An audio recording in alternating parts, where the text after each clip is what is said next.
All right. Many thanks, Ibrahim and Hamidu, for that background report. And now joining us to begin our conversation on maternal health and well-being. Let me first introduce Dr. Mahmoud Rabia Ahmed, consultant obstetrician and gynecologist. It's a pleasure to welcome you to Good Morning Nigeria. Good morning, Nigeria. Thank you very much. Henry. Yeah, and also with us here in the studio for this conversation is also from the National Hospital and a senior consultant obstetrician and gynecologist, the president-elect Medical Women Association of Nigeria. It's a pleasure to have with us Dr. Maureen Umemwo.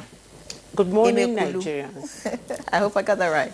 Yes, Dr. Maureen Umemwo Umakewolo. Oh, wow. Great. Maybe you just keep to the last one, Umakewolo. All right, we'll find a way out of it. Well, let's begin the conversation. Now, when we say maternal, health, if we talk maternal health and well-being, in addition to it, what precisely do we mean? Good. Thanks for just a wonderful question. When we talk of maternal health, before we move to other parts of maternal well-being, we are talking of maternal health in a holistic pattern. And if you want to talk of maternal health, you talk from birth. From the time you are bringing a woman to the world, you start talking of maternal health. Because it's all the summation of her growth, her educational achievements, her well-being. All of them will culminate to what we call maternal health. Why am I saying that? If you give birth to a baby girl and she's not well, nutritionally she's not well taken care of, it's already affecting her obstetric fissure, the development of her pelvis, the things that will lead to complicated childbirth is already there. So from the time of birth of a baby girl, the growth, the nutritional aspect, and most importantly, her educational achievement. Her level of education. If you power a girl, you've empowered the whole nation. And if you move from her educational achievement, you move to her marriage, pregnancy, all is about maternal health. And also social and societal factors affecting that woman. All of them are factors, important targets we have to consider for us to achieve a good maternal health. Yeah. That's very deep, Dr. Umekwaulu. Thank you so much.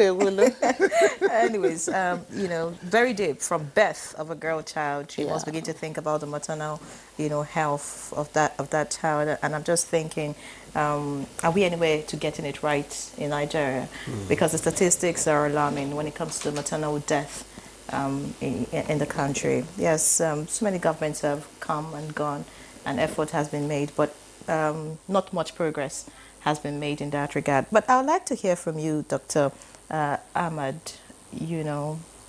what really the challenges? She's talked about, starting from birth.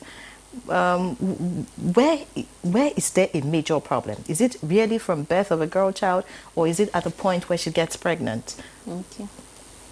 All right, thank you very much. So the problem, as we've mentioned earlier, starts right from birth. And then afterwards, it cut across a lot of areas. First of all, girl-child education. You need to educate the girl child. You need to empower the girl child to know what it means to take care of yourself, to know what it is to be healthy. That is very important, because when you educate a girl child, she can be able to access healthcare as a priority, and that would take care of the problem. That's the first one. The second thing is women empowerment. You need to empower the women to know that I am in charge. So when you're in charge, poverty is out of the question, and that would take care of it. Another thing that can take care of all these maternal health issues is access to healthcare, safe healthcare programs. So number one is having skilled birth attendants. Having skilled birth attendants in facilities that are well equipped is also a very, very important way forward. And this would curb the menace of maternal mortality that's affecting us. Another issue is also having access to family planning. Modern contraceptive options are ways of helping women to prevent high-risk pregnancies, high-risk childbirth, all the childbirth issues, and this would also help in preventing this problem. And then another thing that could also be is access to antenatal care services. And lastly, respective maternity care. Having women going to the hospital, and then they're being attended to respectfully, they're not being abused. This would encourage them to come back, and this would also encourage them to send other people to come to the healthcare facility to seek for care. All right, thank you very much, Dr. Mahmood. Let's now introduce our guest from Port Harcourt. I'm told she's ready now. Onyedikachi Ewe is a senior program lead at the Nigeria Health Watch. Thank you very much for joining us.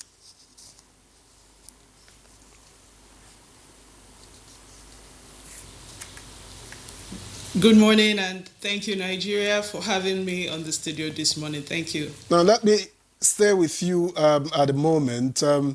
What's your assessment of maternal health in Nigeria? Would you say we are making real progress or stagnating?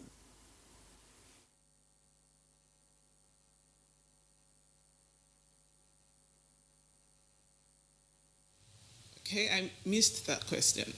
Please, can you come again? What is your assessment of maternal health in Nigeria? Are we making progress or we are stagnating?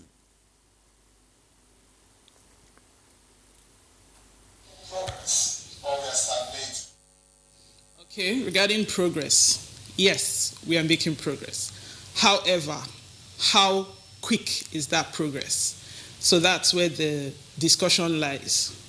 The Sustainable Development Goals 3.1 target stipulates that maternal mortality should be less than 70 deaths per 100,000 live births by year 2030.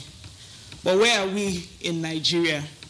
The 2022 World Health Organization report recorded that over 1,000 women, 1,047 women lost their lives as a result of pregnancy, childbirth, and postpartum related issues.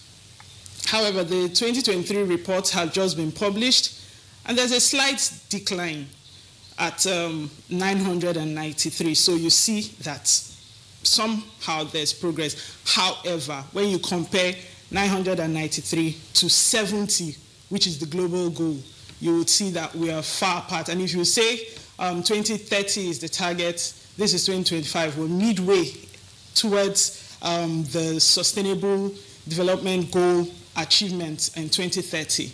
And we are still way behind. Women are still dying. Let's put it in context. In every 200 women who give birth in Nigeria, one woman dies. So that's a very tragic figure, if I may put it that way, and it is huge that women have to die giving birth in Nigeria. So there is need, and there's an urgent need to accelerate action so that women can have safer births, women can have safer pregnancies, and childbirth will not be a reason for loss of life. So, Onyedikachi, we'll get back to you shortly. Let's return to the studio now, and I'd like to get to Dr. Ahmed, and it's for a reason. All of the reasons mentioned so far, there could be factors responsible for poor maternal health, or if you like, a good one. We talked about education, you talked about access to healthcare, but we didn't talk about culture. And I'm thinking that cultural practices, is playing a critical role in maternal health, or if you like, maternal mortality in the country. But speak to us specifically about that. How is it affecting, women generally? Okay, thank you very much for that. Cultural practices, especially the harmful cultural practices, play a vital role in accelerated maternal mortality and morbidity in Nigeria. So we have what is known as the 3 delays of maternal mortality. The first delay is the delay in making decision. So before they even make decision to go into the health facility is a big problem. What am I talking about?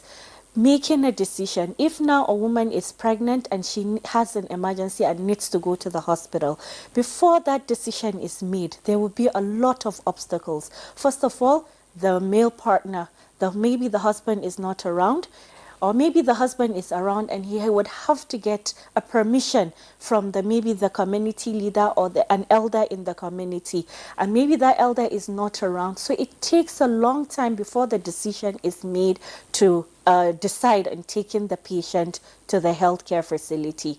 And then also, male involvement is another cultural taboo that happens. A lot of times now there is no male involvement, community involvement, it's not there. And this woman needs a lot of support from the male partner, and then generally the families, and then the communities at large. So these are part of some of the cultural problems that happen.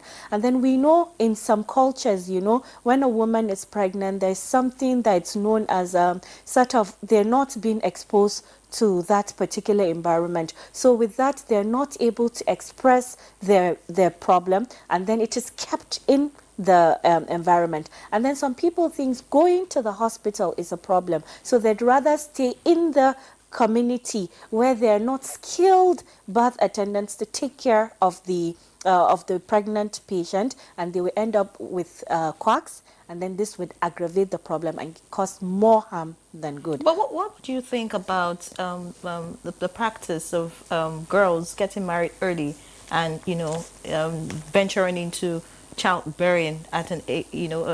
I mean, you're the health professional. You Yes. tell us when a woman is actually ready to go through that journey of pregnancy and bringing life into this world. Okay, yes. So that is another problem. We talk about teenage pregnancy. And just as my senior colleague mentioned, we know nutrition is very important, because if the woman is not fed well, the pelvis is not well developed. And if the pelvis is not well developed and then she gets married early, there's problem of she can have what is known as an obstructed labor, because the pelvis is not well developed, maybe from a nutritional problem, and then she might end up laboring at home, where still, as I've mentioned, there's problem with having skilled birth attendants. So the problem might not be identified early until when it is absolutely late.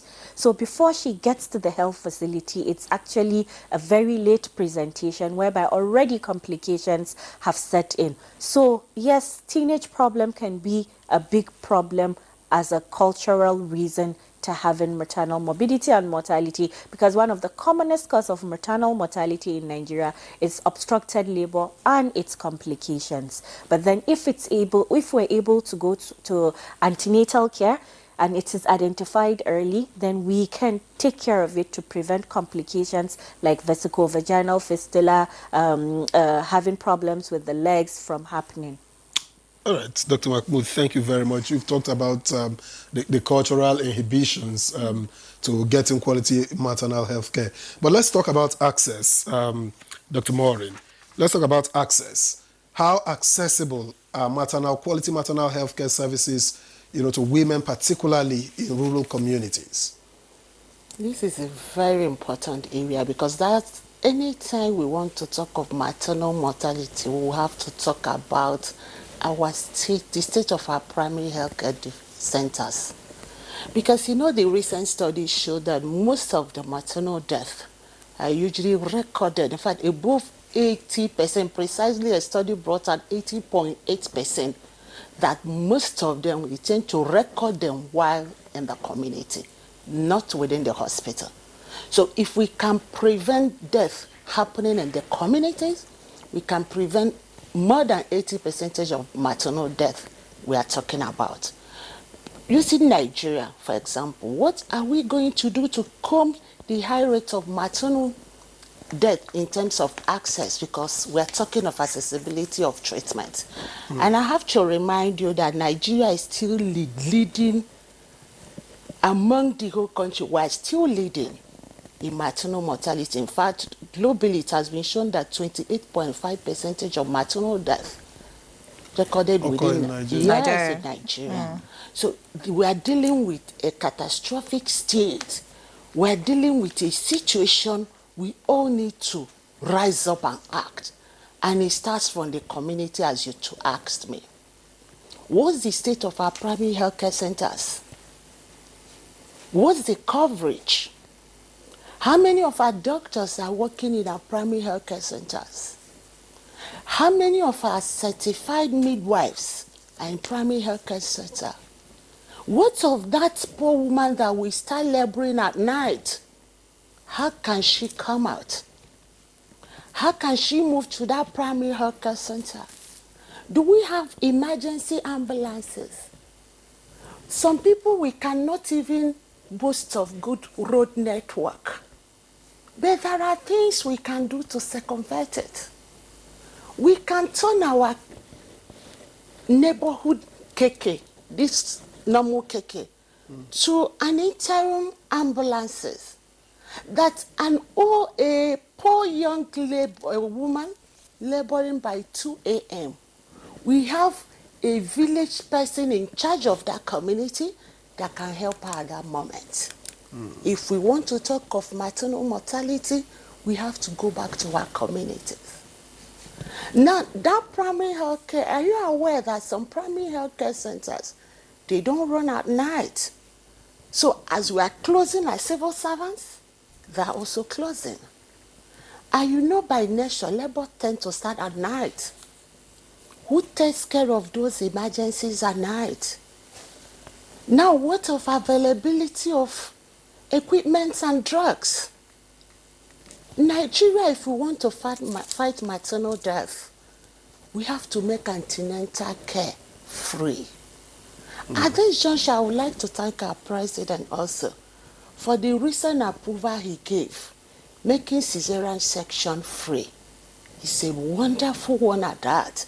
Is it for every Nigerian woman or for those who cannot afford it? No, for every Nigerian woman, I think so. The recent approval last year by President Tinubu, because our minister told us that cesarean section is supposed to be free in Nigeria. That's what I heard.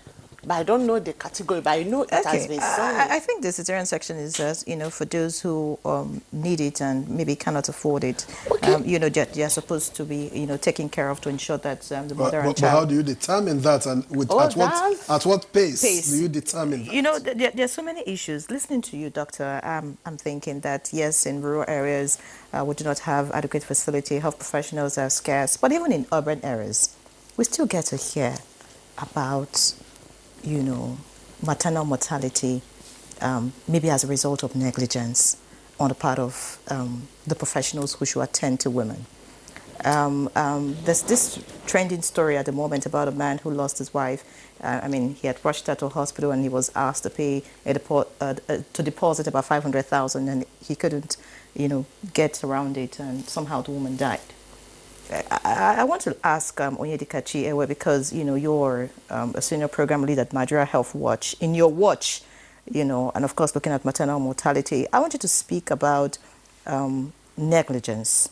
Speak about the fact, she just talked about cesarean section. There's this report I read somewhere that in many hospitals in urban centers, doctors would prefer to go the way of cesarean instead of having a woman have normal delivery, even when it is possible, in a bid to, so many reasons. Maybe you can tell us, doctors, but speak to us about this really. How is this impacting, on maternal health and mortality in Nigeria?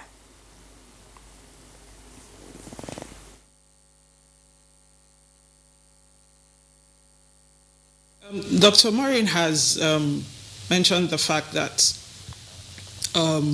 there is high rate of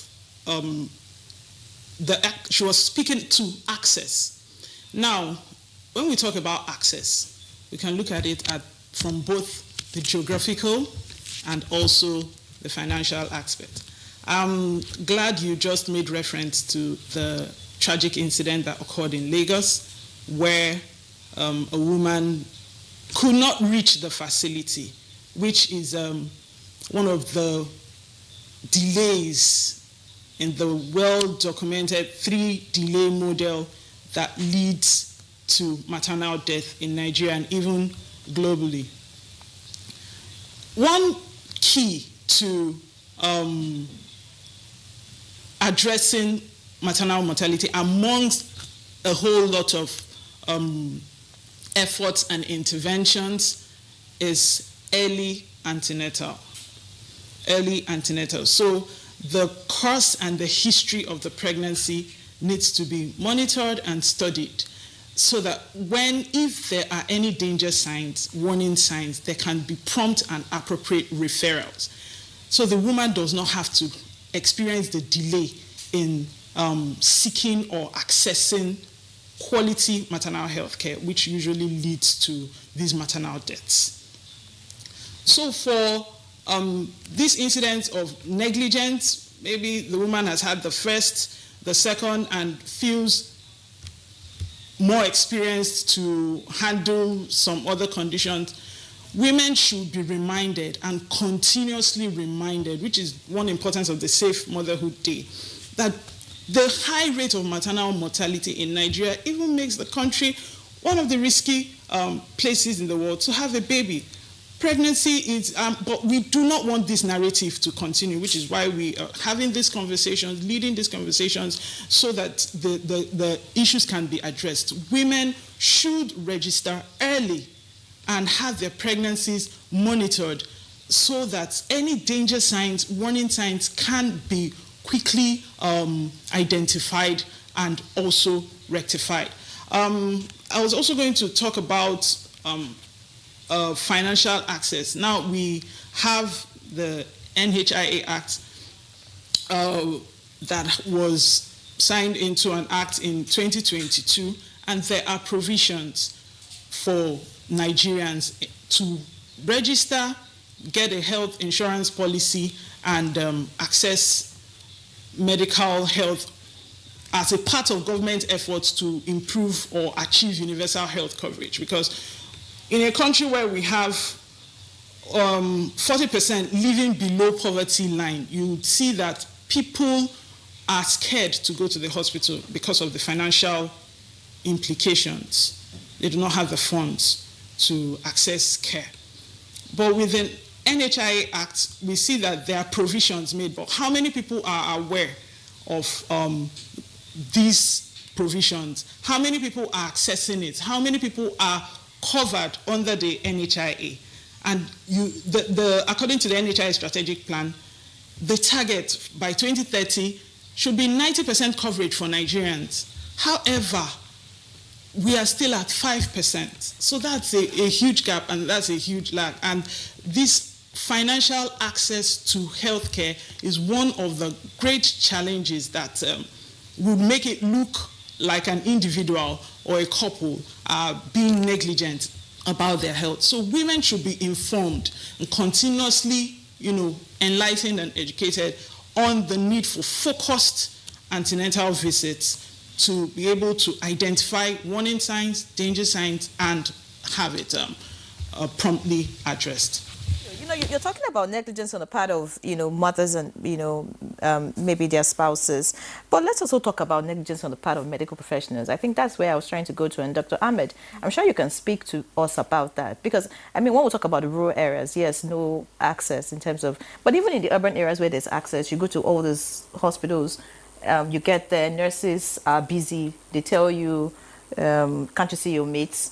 You're screaming and you're asking for a certain kind of attention. They tell you, oh, you just came, you have to stay on the queue. Nobody's really paying attention. And then, oh, you've been there 4 hours and, there's no patience, there's no time. They're like, oh, get the money ready, let's have a cesarean. We don't have that time. Or, all of that. No proper monitoring of mothers, maybe because some would say, well, they are overburdened. The Jackpot syndrome, of course, a lot of doctors are leaving and the few available don't have the... Just I mean, you are in the health sector, so you know what I'm talking about, and all the stories, that emanate from all of this, and how it results in maternal mortalities and sometimes in child death. Okay, thank you very much for that. As I've mentioned earlier, the 3 delays, the 3D models, the first one, as I've mentioned, is the one in accessing care and getting to the healthcare, making decision. That's the first one, which we talk about the cultural problems. Then the second one is delay in getting to the healthcare facility. And that has to do with our roads and problem of transportation to get to the hospital. And the last one is accessing care when the patients get to the healthcare facility. So what happens when the patient gets to the healthcare facility? Sometimes, as you've mentioned, these patients are coming from remote areas. They're not well educated. They're not empowered. They don't even know their left from their right. So when they get to the healthcare facility, to even navigate and get to the right place where they can have access to care is a problem. That's one of it. Number 2, when you get there, of course, you've mentioned the Japa syndrome. The healthcare providers maybe are overwhelmed. They have a number of patients with them before they attend to one patient and then the other. But the good part of it is, for places where we have skilled healthcare providers, there's what is known as triaging. Once you have a patient coming into you and you triage the cold cases and those that are emergency. You start with the emergency cases so that you prevent any untoward effect from happening. And another thing that happened again is access to equipments, facilities. Sometimes the patients will come and they might need some investigations which might not be readily available in that particular healthcare facility that they are. So they need to get access to all those things. So sometimes there's a problem with access in the healthcare facility, and it ranges from the services, the provider, you understand, and then also the attitude of the patient. And that's why I mentioned earlier that we need girl-child education. Once we educate them, we empower them, all these things can be taken care of. All right, Dr. Ahmed, thank you very much. Let's also talk about skilled birth attendants. We often hear about that, right? Dr. Umakwe-Wulu. We hear about skilled birth attendants. How well are we training the personnel and deploying them? And what does it even mean in real practice? Thanks so much for the question. And it's a very important area. Remember earlier I mentioned it about skilled birth attendant. And it's good to also understand the full meaning of being a skilled birth. Because in Nigeria, we have so many people that claim to be skilled birth attendants. Starting from our pastors, our imams, traditional birth attendants, and let me tell you the truth, most of the maternal mortality we are talking about now, those places are the originators of maternal mortality we are having. So in Nigeria, we have to have an organized, certified, because anybody can say, I'm a skilled birth attendant. The person must be certified. And unfortunately, we have weak regulatory system in Nigeria. We need to have system that will regulate people that are taking care of our pregnant women. And we have to follow up those places, what is going on. Our primary health care centers, I kept on mentioning it.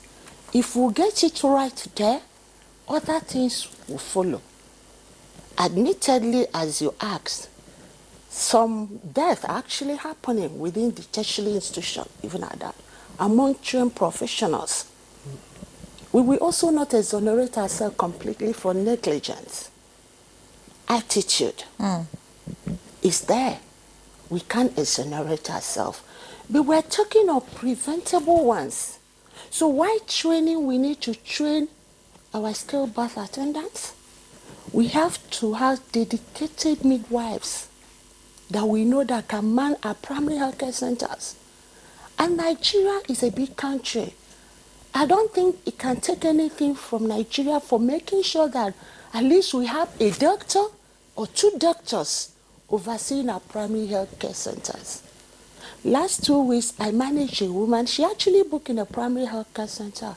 Unfortunately, I don't know who managed her. She was referred to us when she started convulsing. And when we delivered her at term, we were getting out a baby weighing 800 grams at term. So that woman has been having IUGR, intrauterine growth retardation, without diagnosis for a long time.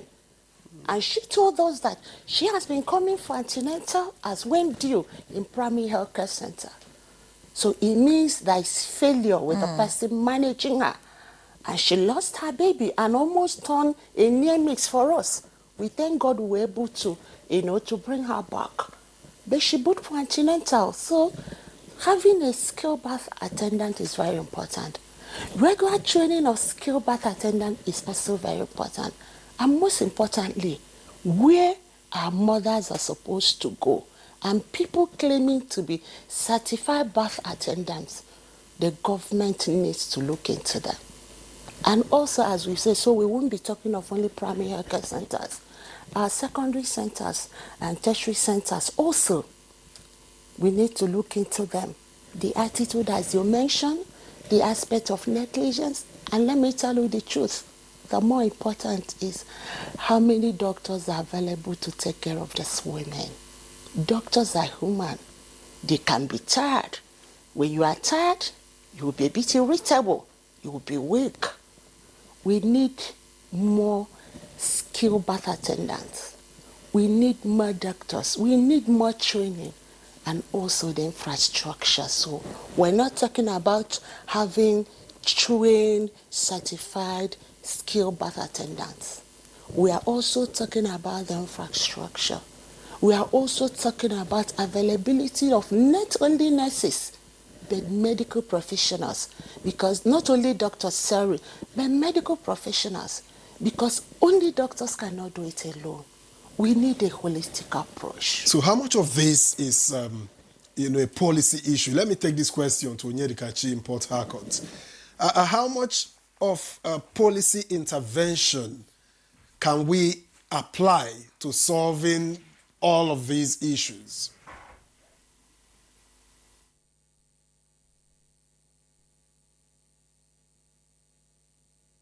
Okay, there are a lot of policy interventions that are currently going on. The Coordinating Minister of Health and Social Welfare has graced the screen of various media houses talking about the maternal and neonatal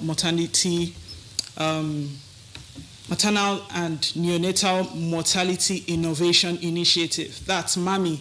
It was launched at the Joint Annual Review, November 2024, and implementation kicked off January this year. And it's under that initiative that there is provisions for free cesarean sessions for women, depending on the cause and the history of their pregnancy. And the initiative is also trying to strengthen referrals between the basic facilities where the BMONC, where women in the rural and underserved regions access care, the referral from those facilities to secondary facilities, or the ones that are called the CMONC facilities. So efforts exist in all ramifications. Efforts exist, but is it enough? The health system is still largely underfunded. The referral system is still weak. There are provisions to make emergency transport system available and more accessible, but how effective in terms of implementation is this taking place at these rural settings? And there's still a wide gap between policy and implementation. So it's a complex web of challenges, and it requires concerted efforts from, government, healthcare providers, communities, and even individuals. We cannot also talk about maternal health without talking about addressing the social determinants of health, poverty, and education. An educated woman, in fact, if you look at the indices on the Nigeria Demographic Health Survey, you would see that women, or in regions where women are having up to secondary education upwards, the maternal death, the maternal mortality rate is lower than in regions where women do not have any form of education. So education is already a very critical empowerment for a woman to seek information and know when to access care, where to access care, and also to make informed reproductive health decisions regarding family planning, regarding other reproductive health choices. So when we talk about policy implementations, policy interventions, yes, there are policy interventions. But is it enough? We need to talk about scale. We need to talk about coordination of these policies to achieve maternal health improvements in Nigeria. Thanks, Oyedikachi. At this point, maybe we should, celebrate and appreciate the First Lady of Nigeria. At the moment, she's moving to different zones in the country, trying to equip midwives, with the right equipment, just so that they can do their jobs properly. I mean, she's been to like 2-3 regions already. And of course, that should be commended. I mean, that will go a long way in assisting the midwives to do their jobs. Yeah. But while we speak around all these issues, let's talk about some of the myths that is also affecting maternal health and resulting to mortality. We talked about educated people. Yes, but there are some educated people who will never have a cesarean section. They'll tell you that maybe by virtue of religion, you want to be like a Hebrew woman. That's what they call it, something like that. They tell you women who have cesarean sections are not real women or something. So I mean, they would do everything, no matter how risky it is for them, to have a normal delivery. She talked about family planning, for example. There are women who will never go for family planning. They'll tell you, well, if you have family planning, you will never conceive, or I mean, all these issues are affecting at the end of the day. How do we change all of this? Because I mean, for some, it's been passed from generation to generation. Oh, my mother has 7 children. She had them naturally. Why would I have cesarean? Your mother comes into the labor room and tells you, I had 12 children. So you too, you must go through this. It's normal. Speak to us really. How can we begin to change all of this? Just so that some of these myths, some of these beliefs, we change them and save ourselves and our babies. Okay. Thank you very much for that. That's really very insightful. So one of the ways to take care of these myths and misconception, it's right from the beginning. Girl-child education. Education cannot be overemphasized. Once you educate the girl child, once you educate a woman, you're educating the whole community.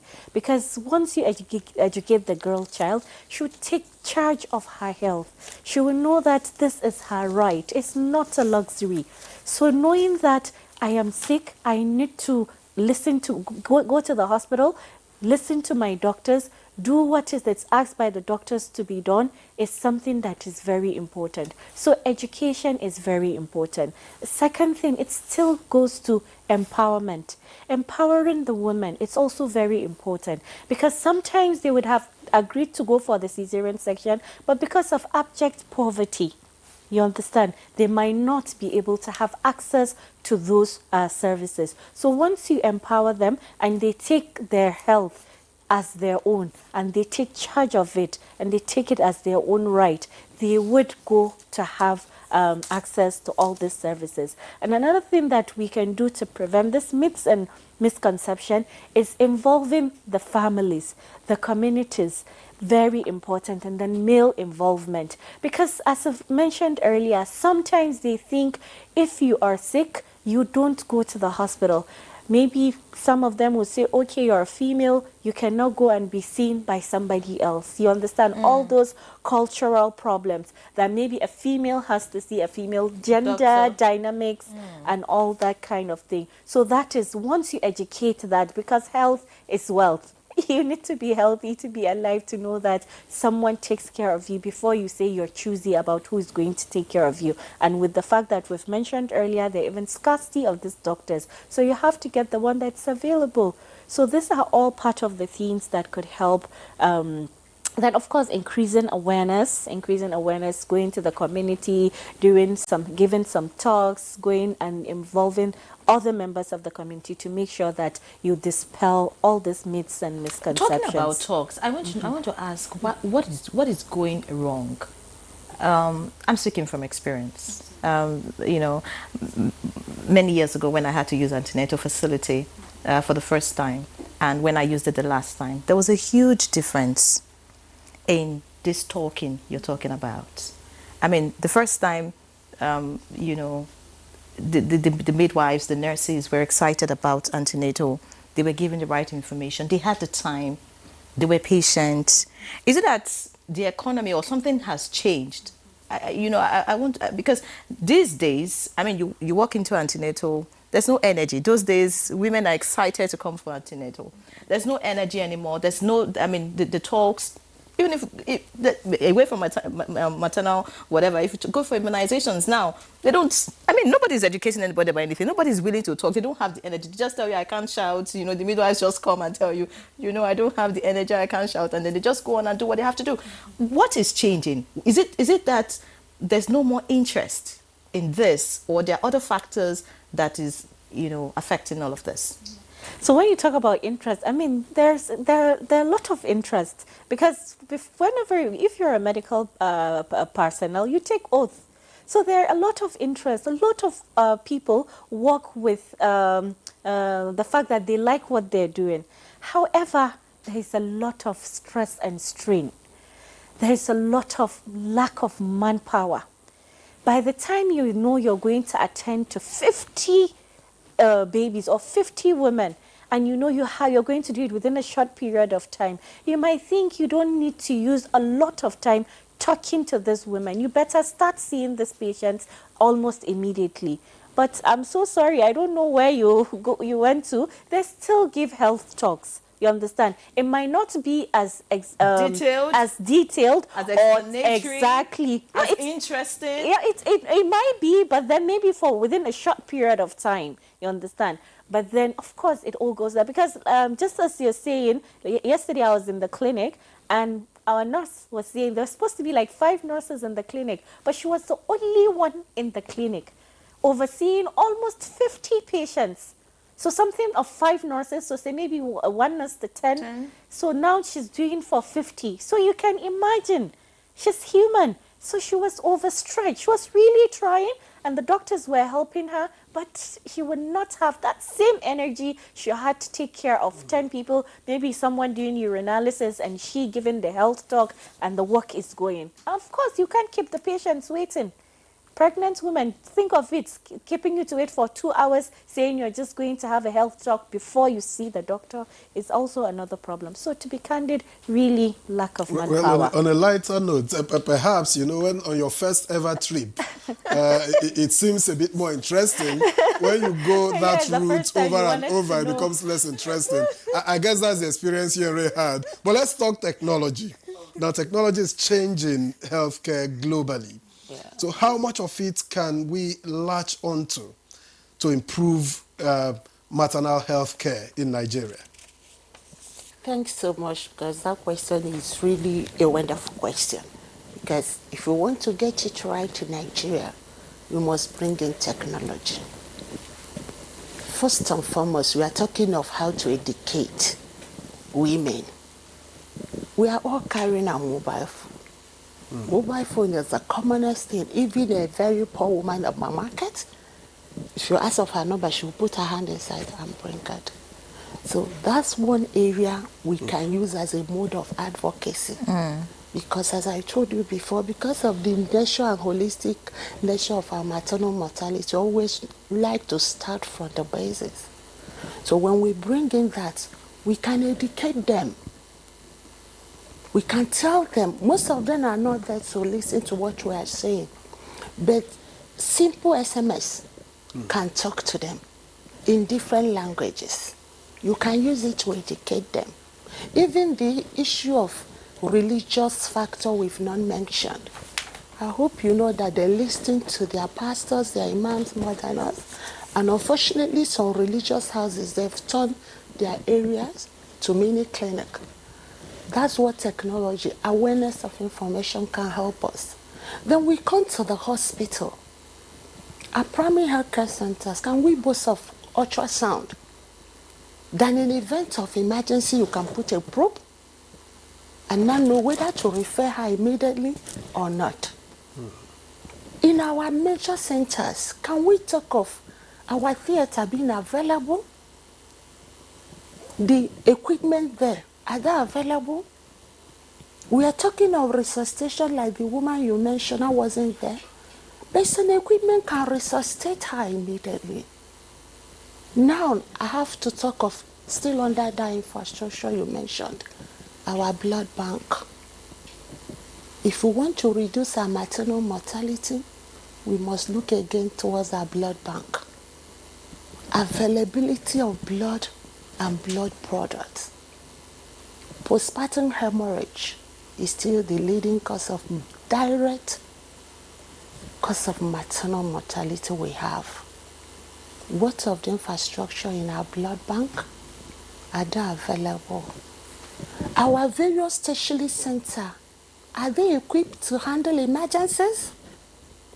Let me tell you from the clinical aspect of it. So you mean even tertiary centers are not equipped enough? Oh, they're not equipped enough. We need our equipment.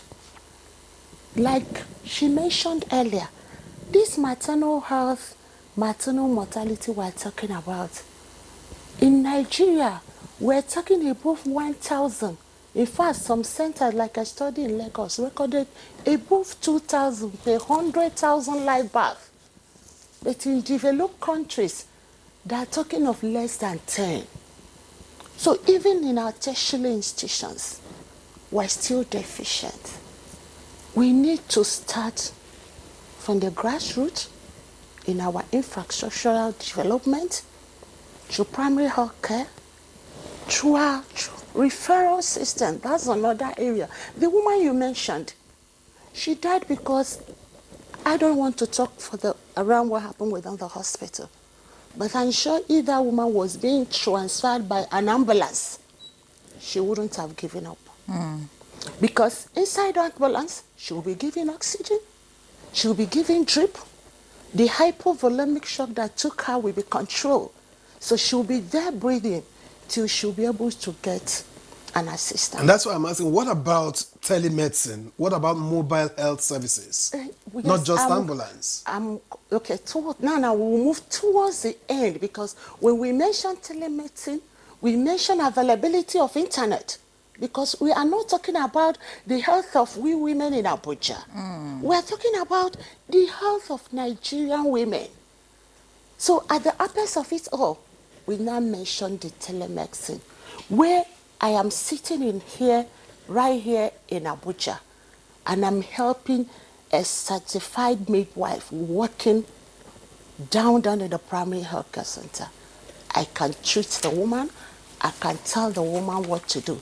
So telemedicine is a very important aspect, but we have to be aware that we don't have internet all over. And when we want to measure our maternal mortality rate or ratio, we are talking of Nigeria as a country. So from infrastructure, telemedicine, we have a lot to do before we want All to right. Dr. Ahmed, I understand that you have some other pressing engagements and you may be leaving us shortly. So I'd just like to hear your view, before you go, what you think are some of the strategies we should adopt in dealing with maternal mortality and maternal health in Nigeria. Okay. Thank you very much for that. So some of the strategies that we should adopt in dealing with maternal health in Nigeria to prevent maternal morbidity and mortality is, first of all, nutrition. We need to make sure that our girl child are well nourished, so that they are well developed, their pelvis is well developed, and this will curb all the complications that are likely to occur as a result of an undeveloped or poorly developed pelvis. Another thing that we need to take care of is poverty. Poverty eradication is also very important. This can be done by empowering our women, women empowerment, and then also girl-child education. Then also all these cultural taboos, harmful cultural practices, as much as possible should be avoided. How do we do that? We go for outreaches. We go to the community. We educate them. We teach them. We tell them what to do and what not to do. And then having skilled birth attendant, it's very important. And then when we talk about skilled birth attendant, because as much as we want this women from the community to come to town and have access, it's not possible. So can we take these services to them? Yes, we can. There's still some people that will never come to the doctor in the hospital to see. So that particular traditional birth attendant that's taking care of her, why can't we educate that traditional birth attendant to make her a skilled birth attendant? So that is also another way. Those TBAs should be trained. Those community health extension workers should be trained. Training to take care of the delivery, training to identify danger signs, and training to refer as soon as possible. Those are ways that we can also take care of it. Then also strengthening our antenatal care services, making sure that antenatal care, it is given properly and it is done well. Then another thing that could also be done is respectful maternity care. This is something that's been advocated by the World Health Organization. Respect, because of course, if a woman goes to the healthcare facility, she's abused. Yeah. She's not taken care of. She's not respected. Nobody would go back there. But by the time you go to the healthcare facility, you're being taken care of. You're being respected. That would help you and would help your mental health. Because also mental health is another problem that's happening. Before you know it, this woman comes with postpartum depression. So respectful maternity care, taking care of their mental health, it's also very important, including the postnatal follow-up. Make sure that these women are educated and they're given tips on how to take care of themselves as well as their babies. And then lastly, male involvement, the male partner.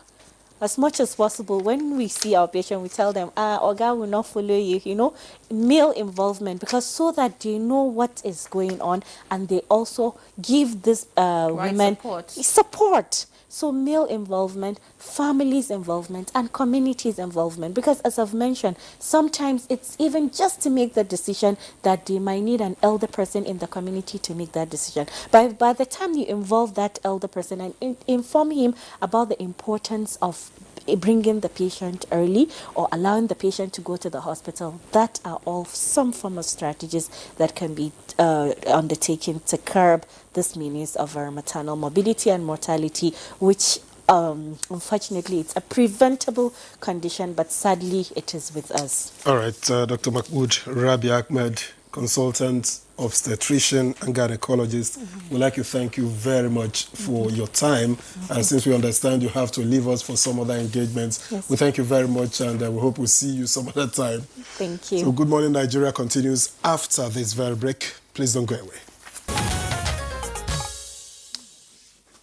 All right, many thanks for staying with us. We are still discussing maternal health and well-being on Good Morning Nigeria.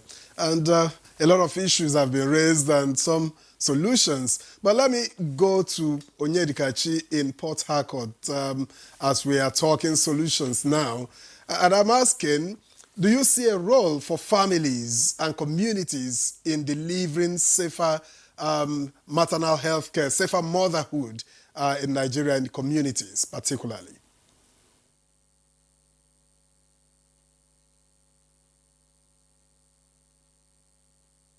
Thank you. Before I respond to that, let me quickly touch on digital health technology. You mentioned telemedicine, and there are proven solutions that are currently being implemented. I'll give two examples. There's the Complete Health app. This is a virtual self-care support app that provides women with information on prompts when to visit the health facility, monitors their weight, blood pressure, gives them real-time feedback on when they need to access in-person care for those times they are outside the health facility. And this is something that uses low internet connectivity, almost similar to the USSD device that we use on our mobile gadgets. There is also the Navi Health platform. This is another digital health platform that now collects women's voices. When I say women's voices, women's experience. We've talked a lot about women's experience when they visit the healthcare, the need for respectful care from healthcare providers, because these are the things that would shape whether the woman is going to come back to that health facility, or the attitude of the provider will actually determine that. So in designing programs, in making decisions, in signing policies for women's health, it's important to put into consideration women's voices, women's experience during childbirth, during delivery, postpartum period, because women's experience and using this feedback is critical in quality improvement. We've talked about, different pillars of quality this morning, from the attitude of the health worker to the presence of critical infrastructure that will provide quality care. So women's voices is another part of it. So Navi Health does this by giving the women the platform to provide feedback on the kind of care that they receive. And this is collated into improving quality in respective health facilities, in respective health workers, finding the gaps. Does this health worker require training, and all of that. So these things are already proven to work. They already exist. However, they need to be scaled so that more women in underserved regions can have access and begin to use this digital technology to enhance their healthcare service provision, because it's a whole opportunity, a whole world opportunity existing there for digital health technology. Now, talking about the role of families and communities, it's very critical. Cannot isolate the role of families and communities in improving maternal health care. Every Nigerian, as a matter of fact, should be informed, because maternal health is not just women's business. Neither is it the business only of those in the media or those in the health sector. It is everybody's business. We all have mothers, we all have sisters, we all people have wives who we are talking about, because when we talk about maternal mortality, it just sounds like a very far number. If Nigerians, to bring it home and tell us how critical these figures are, once you close your eye to think of women dying in Nigeria, every Nigerian knows at least one woman who has died from giving birth in Nigeria. So the numbers are, the figures are staggering. So people, families, communities should be aware of the state of maternal health, the state of maternal mortality in Nigeria, and provide that concerted effort. There's something we do in Nigeria Health Watch, where we pull together stakeholders and individuals from across various sectors in Nigeria, from health, education, the arts, the different sectors beyond the health sector, to talk about maternal health through an art gala. We just concluded the last one during the International Women's Month on the last Friday of March, where we put together various stakeholders to talk about maternal health, now using art, because some people would never know about maternal health except you are innovative in providing these awareness. We call the event the Celebrating Womanhood Art Gala. And we used various forms of art to buttress the maternal health issues in Nigeria and prefer recommendations that can be used by families, communities, individuals, policymakers, very, very critical to improve maternal health in Nigeria. We used exhibited artwork. Many thanks, Onyedikachi. Great work you're doing at the Nigeria Health Watch there, and of course, is a voice. Many thanks, Onyedikachi. Thank you for your comments. Because of time, we need to run. But great initiative there by the Nigeria Health Watch. I'd like to get back here to Dr. Umuemo. Yes, you know, as we round up the conversation, you know, being a consultant yourself, and you've seen it all, I mean, to a point, what kind of policies and programs would you like to see, really, that you think would have a positive impact on maternal health and, of course, reduce mortality? Thanks so much for the question. The first one I must go to, due to, like she mentioned, the MIMI project, there are things, a lot of things happening now under our president, especially the MIMI project that came up, the issue of cesarean section for indigent patients. But you have to get it right. We have to look at antenatal. The first policy I will love government to start with is to make antenatal care free. It's good to make cesarean section free or to assist indigent patients. But we have to know that some of the complications that are leading to the cesarean section is due to poor management during antenatal care. If we get antenatal care right, we will reduce also our rate of cesarean section and the accompanying maternal mortality and morbidity associated with it. When we make antenatal care, antenatal care period free, we will be able to use advocacy to bring in women, because though we're making it free, we have to bring in advocacy so that our women will come and book for antenatal. So our women will be taken care by certified skilled birth attendants. If we start from there, we know we're starting and we're getting towards where we want to be.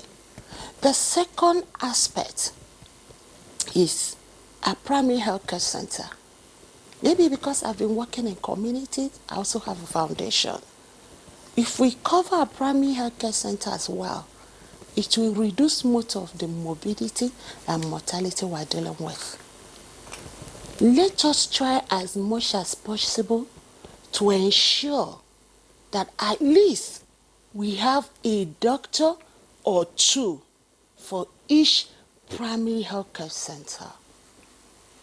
Because if we have them, there are decisions doctors are supposed to do.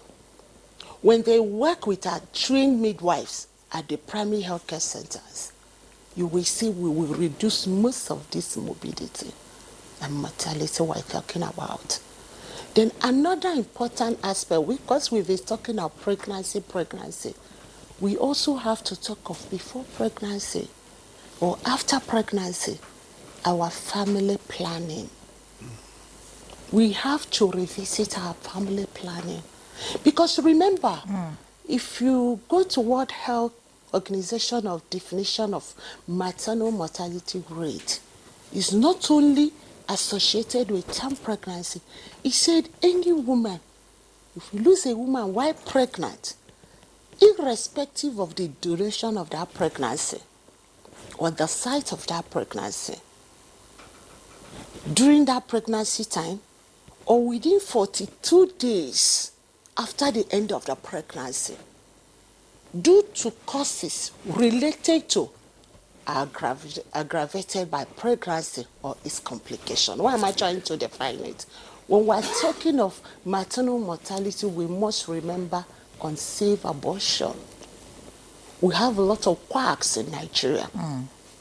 I've heard of one case, a young lady that went to procure abortion, and the man used bicycle spoke on her, went through the uterus, entered the abdomen, got the gut, that is the intestine, and brought it out through the vagina. Oh my God.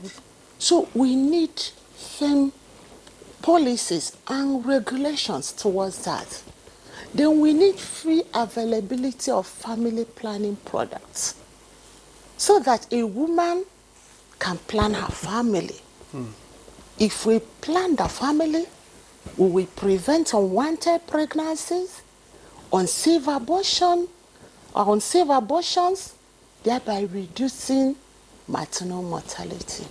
Then, as we've spoken previously, the issue of infrastructures in our hospitals, be it the primary, the secondary, the tertiary institutions. We need to look at our infrastructures. Okay. Thank you. But Thank you. maybe we should also mention that, this present administration has approved the construction of 8,800 primary healthcare centers. That's a good initiative, and we hope that, they can see it to the end. It would do a lot of good, You're talking about primary healthcare centers being accessible to the average Nigerian woman in rural communities. Frankly, I have to also chip in small because it's unfortunate we Nigerians, we speak a lot about the negatives. Yes, we are suffering in Nigeria, but I also have to mention the positive we are seeing with this current government. I'm beginning to see a holistic approach. Increasing the budget for health, for example? Oh, yes. I attended a meeting where I complained that in the whole of Nigeria, we don't have a single PET scan in any government hospital in Nigeria. And they told me they've already approved that this year. So I think we're doing a lot. If we continue with this trajectory, we'll be able to achieve a lot. But I hope we'll be able to sustain it. All right. Thank you, Dr. Umakwe. Let's get to Onyedikachi again. Onyedikachi, I'm asking, how much impact do, awareness campaigns and storytelling actually have on reducing maternal mortality or changing behavior, in your opinion?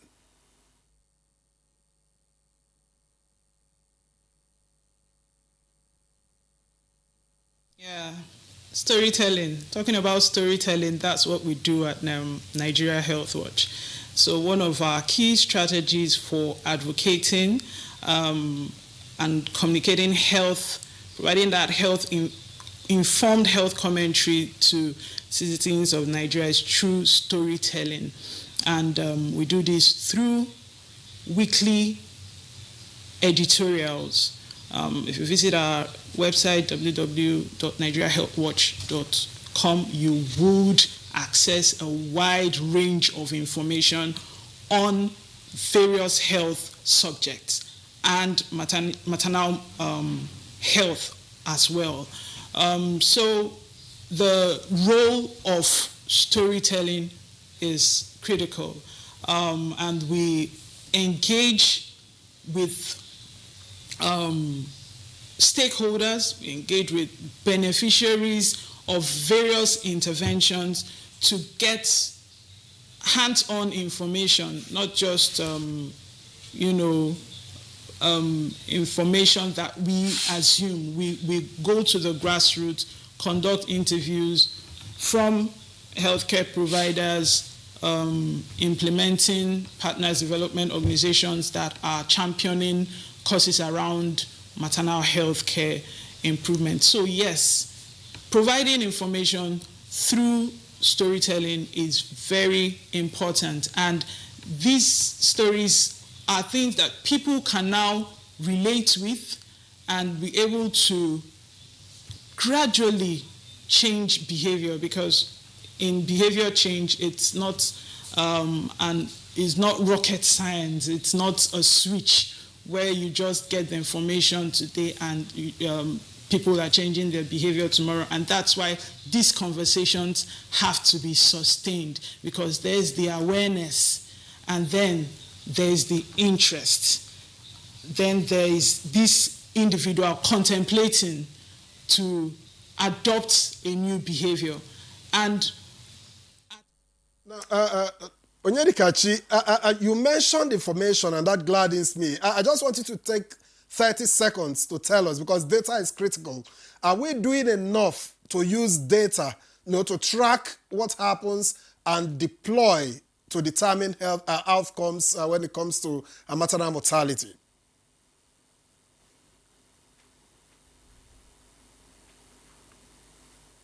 Thirty seconds. There's still a whole lot of work that is required to be done in terms of using data.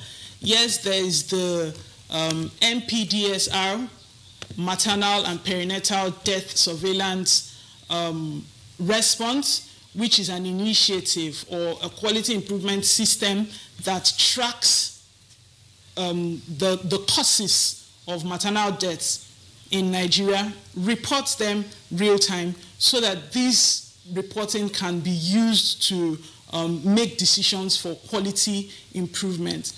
However, this is still evolving at various state level, and it needs to be strengthened, it needs to be scaled, it needs to be funded so that implementers, healthcare providers, and every stakeholder in the maternal health space do not have to reinvent the wheels.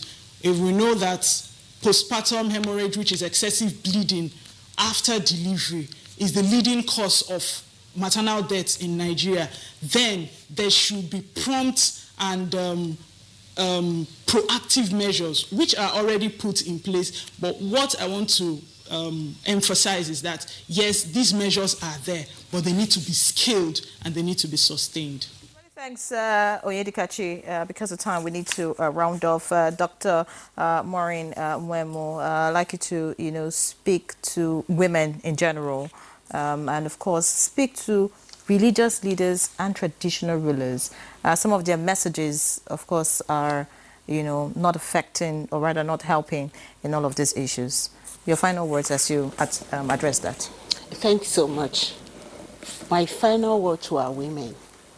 I have to tell all women in Nigeria, and even globally, their life is in their hands. They have to protect their lives. They have to do the necessary things they're supposed to do so that they will live and enjoy the fruit of their labor. 10 seconds more. For our traditional rulers and our religious rulers, I have to plead with them. They are not doctors. They are to encourage and educate members. The pastors keeping pregnant women in their various centers as a mini clinic should please educate and assist them and bring them where a certified, trained, skilled attendant will take care of them. All right. Many Let's thanks. work together in Nigeria to reduce this embarrassing rate of maternal mortality. Developed countries are mentioning 10 in 100,000. We're still above 1,000, except the recent one I just came in. And if you go to other centers, we are talking of recorded maternal death.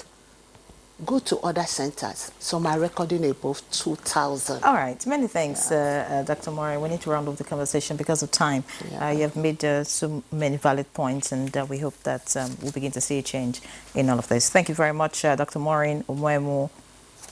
Ako Ewolu. It's a simple name. President-elect Medical Women Association of Nigeria, FCT, and consultant obstetrician and gynecologist at the National Hospital Abuja. It was a pleasure to have you. Thank you so much for your insight. And of course, we appreciate Onyedikachi Ewe, Senior Program Lead at Nigeria Health Watch. Thank you so much for your time. And of course, we do appreciate Dr. Ahmed, who joined us much earlier. So that's Good Morning, Nigeria today. Thank you so much for watching. We hope that we'll see a change. And to all those wanting to be like Hebrew women, you are a Nigerian woman. What is important is that you're alive and your baby is alive. I'm Henry John. And I am Victor Azu. See you again on Monday. Bye-bye.